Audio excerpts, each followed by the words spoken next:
The subject of climate change has been discussed throughout the years and decades, so much so that you would think strides have been made. However, that is not the case. Major corporations and rich countries have fallen short in their so-called promises.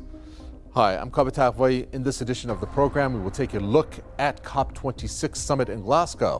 What happened there? Climate pledges made, did it fall short? Also, we're going to take a look at the following.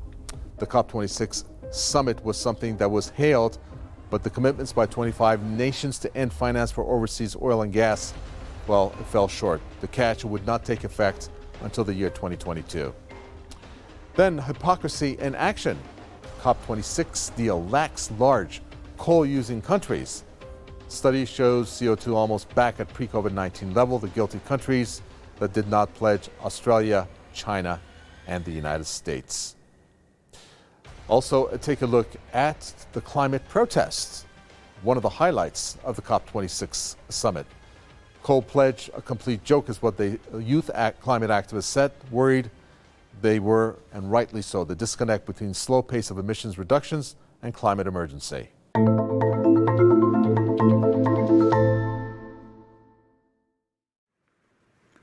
Nothing will be saved without you. It is important to begin with the fact you were born to be creators of the ground entrusted. The 26th session of the Conference of the Parties to the United Nations Framework Convention on Climate Change. The opening of the COP26 summit in Glasgow. But it all came down to the final draft communique. So, we got a very lengthy draft decisions from the presidency. We need much more concrete action to be sure that we actually really meet this 1.5 target. But the details of the draft showed the inconsistency with the intention of phasing out coal. There is a reference of phasing out coal. And we are stronger believers that phase out of coal deserves also a deadline.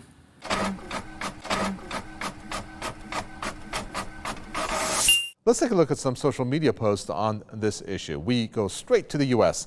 with this tweet. It's from Climate Reality, which is founded by the former U.S. Vice President Al Gore. More than 250,000 Americans are exposed to levels of cancer risk above the highest limit set by the EPA. It's an environmental justice nightmare, and the culprits won't surprise you. Toxic pollution from fossil fuels and petrochemical facilities. Now, we're going to stay in the U.S. and look at U.S. Senator Ted Cruz and what he said about the climate change summit that took place in Glasgow. This tweet from the Post Millennial cites how he has called out on the Democrats for the climate hypocrisy. Not only do they not believe what they're saying, but their hypocrisy is rampant. Headed to this climate conference, these officials flew in giant jets. John Kerry has a private jet that has flown dozens of times this past year all around the country. I don't know about you, but I don't have a private jet. I don't believe any of the people on this stage have their own private jet. Portman does. Yeah. Small one. John Kerry, when asked about his private jet, said, really, for someone like me, it's the only way that makes sense to travel. What dripping, condescending arrogance. Joining us here in this segment is Robert Evans. He's a former member of the European Parliament. He is a British Labour cooperative politician who served as a member of the European Parliament from 1994 until 2009. He was first elected to the European Parliament for London North West, and then in 1999 and 2004 for the London constituency. Okay, Robert, welcome. Taking a look at what the U.S. Senator Ted Cruz has said about U.S. hypocrisy, slamming his fellow senator like John Kerry and other world leaders as a whole on traveling on jets to this COP26 Glasgow summit. Does he have a point there? Yeah, I think it's sending entirely the wrong message. I realize the challenges that some global leaders have getting from A to B or getting from their own country to Glasgow. But I think it's sending entirely the wrong message when they arrive in private airplanes and use private jets to go around. Most of these airlines have flights that could have come to London where they could have got a train, or a number of people could have managed it. Using private airplanes, which are private jets, very, very carbon expensive, is entirely, not so much unnecessary, but it's sending completely the wrong message to everybody else. We had the situation where our Prime Minister Boris Johnson came back to London by private jet. Well, I looked it up. There were 6 possible scheduled airline flights that he could have taken, or a train from Glasgow to London. And we cannot have one rule for them and one rule for everybody else. So I think global leaders needed to reflect on that. Whatever the challenge is, there's plenty of airlines that could have accommodated them. Well, what Robert says there makes sense. It sounds fair enough. But herein actually lies the hypocrisy of what the U.S. Senator Ted Cruz has said. He received actually more money from oil and gas companies in 2018 than any other senator. Ted Cruz received nearly $800,000 from the oil and gas industry in the year 2018. And actually, when it comes to U.S. senators, 4 U.S. senators, 1 in 4 that is U.S. senators, still hold fossil fuel investments. The households of at least 28 senators own a combined minimum of $3.7 million and as much as $12.6 million in fossil fuel assets. Now, let's take a look at this tweet. It says the vicious spiral of global debt leaves countries at the front line of the climate crisis, unable to respond to its fallout. And the failure of the world's richest countries to lift the burden exposes their climate hypocrisy, as stated by the Tribune. When it comes to the COP26, it has actually exposed rich countries' debt hypocrisy. And that is where the problem is. Last year, $372 billion flowed out of lower income countries in debt repayments. These are vital resources that could have been directed to tackling the climate emergency and the pandemic. Instead, lower income countries are now paying 5 times more in debt that they are spending on fighting the climate crisis. Luca Iacoboni is a campaign manager for energy and climate, Greenpeace Italy, who joins us here to give his take on this. Luca, thanks for joining us here.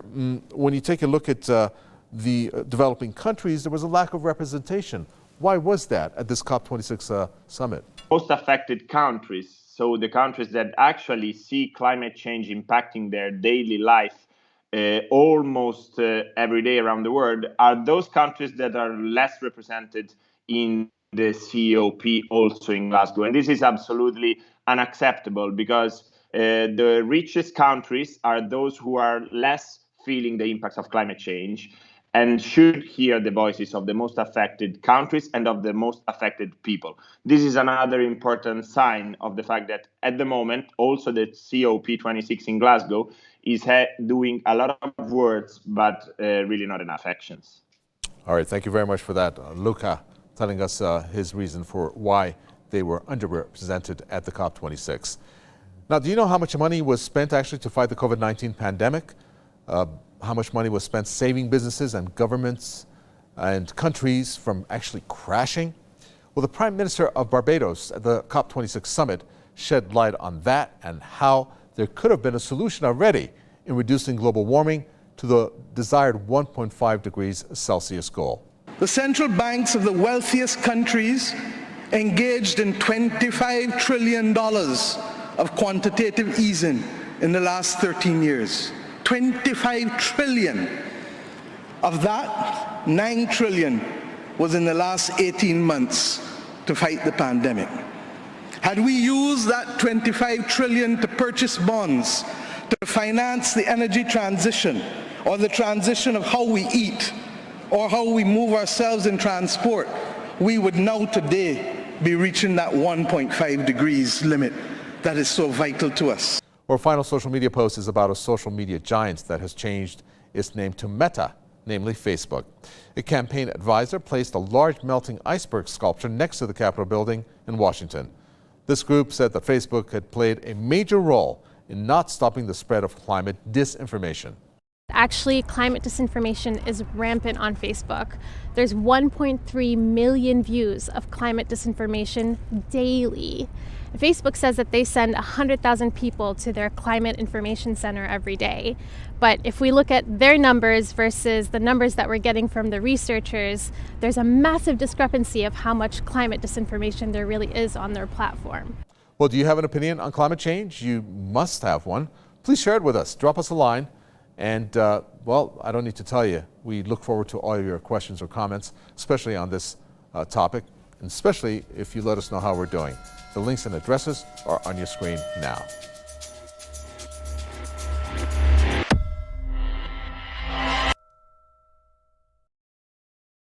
Time now for our in-depth section. When it comes to climate change, there needs to be strong will on all fronts, from political incentives to budgetary allocations. But with so much ground to cover on the issue, where is there a good place to actually start? Well, let's take a look at the companies that are responsible for most of the greenhouse gas emissions. You agree? That's a good place to start, I think. Taking a look at this, 20 fossil fuel companies, the major ones, they're responsible for 35%. That's a third of the greenhouse gas emissions. Okay, so we know that 20 companies are involved. So let's tackle them. I mean, if we know who these 20 companies are, then we should stop them from doing what they're doing. Well, if it was only that simple. What is needed is strong political will, then action to rein in the oil, gas, and coal companies responsible for them. Okay, let's find out who these companies are. Looking at the companies, well, there's a few of them, but let's look at the top ones. For example, Saudi Aramco, Gazprom, ExxonMobil, BP, Royal Dutch Shell, and then you have some of the other ones that are in the top. Look at how much CO2 they have actually emitted into the climate and into the atmosphere. You're looking at 480 billion tons of carbon dioxide. That's a lot of CO2. Never mind the environmental disasters that have happened over the decades. Okay, this is now where the controversy lies. The whole notion of the use of coal, oil, and gas and its detrimental effects on the climate and the environment, it was known a long time ago, as far back as the year 1965. Okay, let's go back to the year 1965. The U.S. President's Scientific Advisory Committee, it warned pollutants have altered on a global scale the carbon dioxide content of the air and the lead concentrations in ocean waters and human populations. In simpler language, fossil fuels were causing more carbon dioxide, which was altering the air on a global scale with huge risks for mankind. All right, let's move on to example number 2. The head of the American Petroleum Institute issued a warning. The substance of the report was that there is still time to save the world's peoples from the catastrophic consequences of pollution, but that time was running out. So you're having warning after warning. Now, as if that wasn't enough, we're going to go now to the year 1981. This is an internal memo from ExxonMobil revealing a shocking warning. One of its managers sent an internal memo saying that the company's long-term business plans produce effects which will indeed be catastrophic, at least for a substantial fraction of the Earth's population. Well, the big oil companies, however, were not going to pass on their profits. Taking a look at the year 1989, you're looking at a company by the name of Global Climate Coalition. It's a coalition, actually, that was formed. Not an environmental group like the name may suggest. It worked actually to sow doubt about climate change. How did it do it? It lobbied lawmakers to block clean energy legislation and climate treaties throughout the 1990s. So imagine that, to sow doubt, and that's where people doubted the effects of climate change. All right, let's get an analysis on this. Rejoining us here in this segment is Robert Evans. Robert, welcome back. The COP26 goals was to reduce net zero carbon emissions. Okay, and Paris Agreement actually did that along with other summits. However, when you take a look at the commitments, I can mention what India has said, net zero emissions by the year 2070. Or how about Saudi Arabia making a commitment for net zero emissions by the year 2060? However, with no exit plan. I mean, that sounds so far into the future. And we were under the impression that there's not that much time. Don't you think those commitments are a little bit too far? Yeah, Saudi Arabia is a very rich country that's done very, very well out of oil over many years. And of course, I understand why it's worried about changing it. But if you're going to have a net zero by 2060, that's nearly 40 years away. It's totally unacceptable as a target. Now, it may be that they don't reach it till then, but I do believe that countries have got to set ambitious targets and really make much greater moves. The reason that we are still driving around in petrol-driven cars to the large extent, when 50 years ago they had the technology to build battery vehicles, but they just haven't developed it, is because of the power of the oil industries over the years. The oil industry in the Middle East and the plentiful supply of cheap oil, and America, if the amount of investment had gone into alternative forms that went into, for instance, mobile phones, which are now very sophisticated pieces of technology, if the same amount of effort and energy had gone into a more environmentally friendly mass-produced vehicles, we wouldn't all be driving around in petrol-driven vehicles at the moment.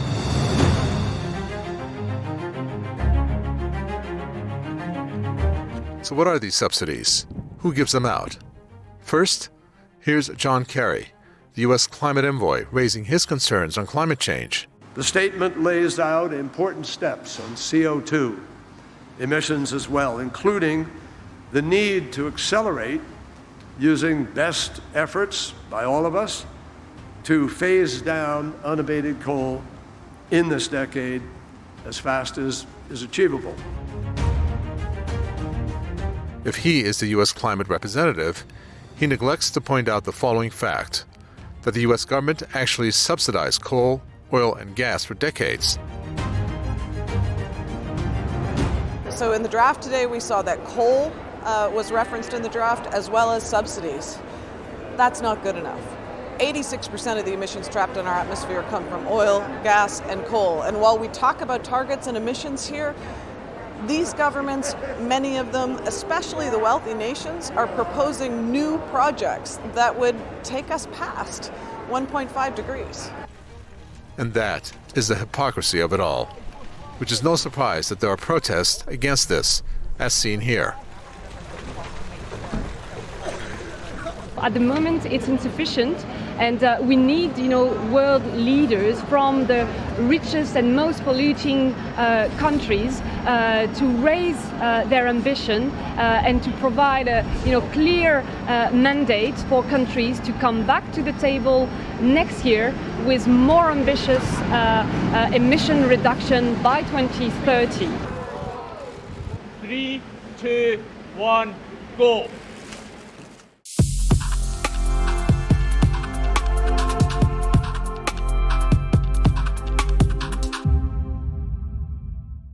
One of the things that stood out in this COP26 summit was the presence and action of the activists urging world leaders to act on climate change.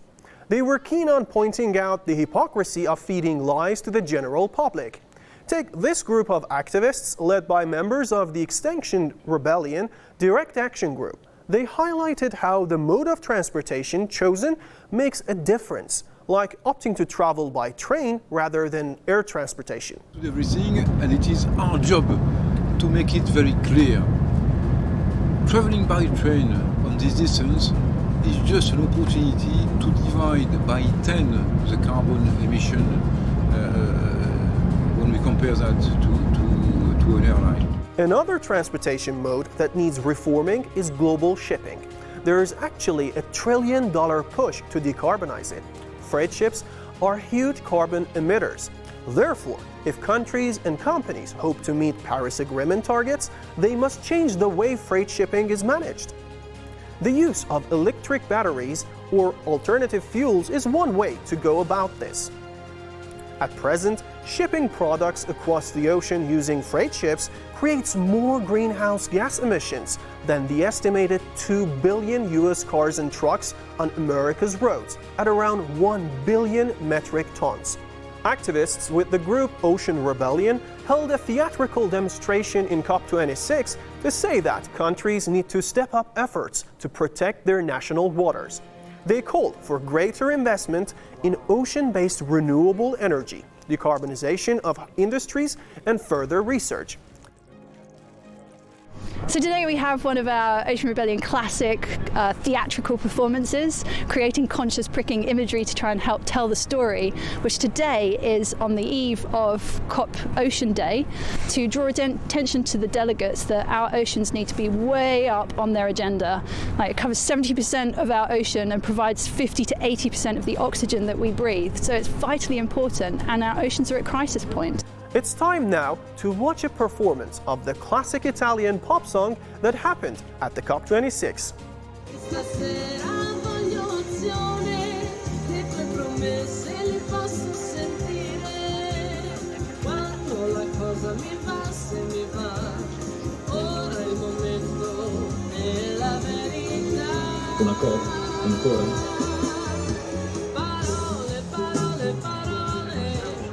Ascoltami. 12 years ago, at the United Nations Climate Summit in Copenhagen, rich nations made a significant pledge.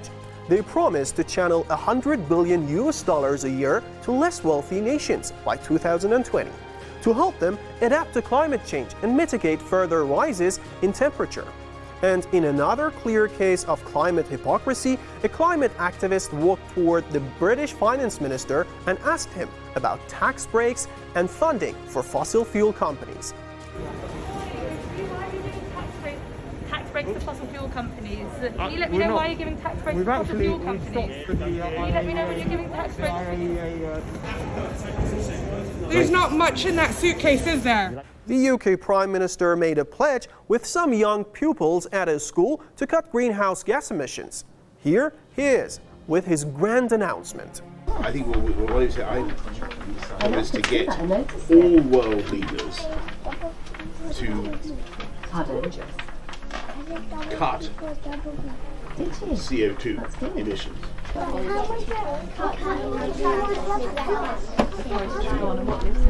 And here is the first United States Special Presidential Envoy for Climate, John Kerry, with his grand emissions.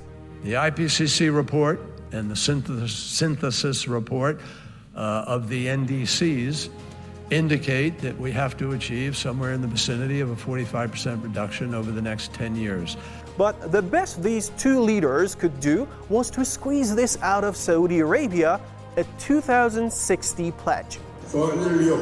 على استهداف المملكة العربية السعودية للوصول للحياد الصفري في عام 2060 من خلال نهج الاقتصاد الدائري الكربون بما يتوافق مع خطط المملكة التنموية وتمكين تنويعها الاقتصادي وبما يتماشى مع خط الأساس المتحرك ويحفظ دور المملكة الريادي في تعزيز أمن واستقرار أسواق الطاقة العالمية. That does it for me. Your questions and comments are truly appreciated if you get the tide.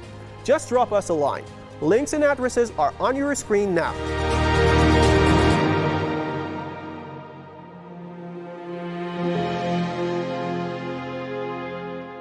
The COP26 Climate Summit has ended. More than 190 nations reached a deal, but without an enforcement mechanism. Well, critics are saying the agreement, which calls on governments to strengthen greenhouse gas emission cuts, is going to fall short. So there you go. Another summit which fell short. Well, we've told you about climate pledge hypocrisies, but honestly, here's where the problem lies. We are a consumer-driven society. We use billions of products which have the material produced from these oil companies. Unless we change the way we live and spend our money, things are not going to change. These companies know that, and that is why they will not live up to their commitments to clean energy to the fullest. I mean, really, is that even possible? Something to think about. That does for this edition of the program. It was great having you on board. We do appreciate any questions or comments that you can send to us. We always look forward to them. From Miko Vatagvoy and the entire team, it's goodbye until next time.